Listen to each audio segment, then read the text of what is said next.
Praise the Lord. கர்த்தருக்கு ஸ்தோத்திரம். கர்த்தர் நல்லவர், அவர் கிருபை என்றும் உள்ளது. இந்த நாளுக்காக எடுத்துக்கொள்ளப்பட்ட வேத வசனம் யாக்கோபு 5வது அதிகாரம் 17வது வசனம் 18வது வசனம்.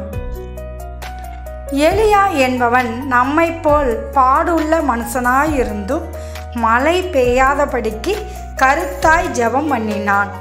அப்பொழுது 3 வருஷமும் 6 மாதமும் பூமியின் மேல் மழை பெய்யவில்லை. மறுபடியும் ஜெபம் பண்ணினான். அப்பொழுது வானம் மழையை பொழிந்தது, பூமி தன் பலனை தந்தது. ஆமென். இதை பார்த்து கொண்டிருக்கிற பிரியமான சகோதர சகோதரிகளை, எலியாவை பற்றி இந்த வசனம் சொல்லுகிறது. எலியா தேவனிடத்தில் எப்படி ஜெபித்தான் என்று. முதலாவது எப்படி ஜெபிக்கிறான் எலியா?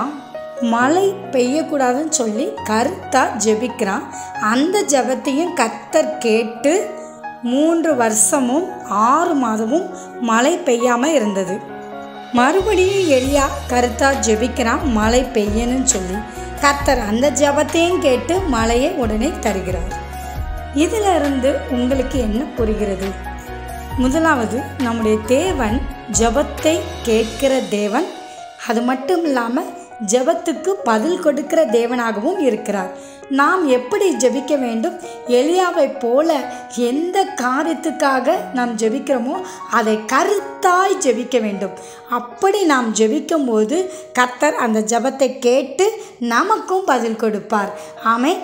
இன்றைக்கு உங்களுக்கு எந்த காரியத்தில் அற்புதம் வேண்டுமோ அந்த காரியத்துக்காக தேவனிடத்தில் கருத்தாக ஜெபிங்கள். கர்த்தர் நிச்சயமாக அந்த ஜெபத்தை கேட்டு பதில் கொடுப்பார். ஆமென். தேவன் தாமே உங்களை ஆசீர்வதிப்பாராக.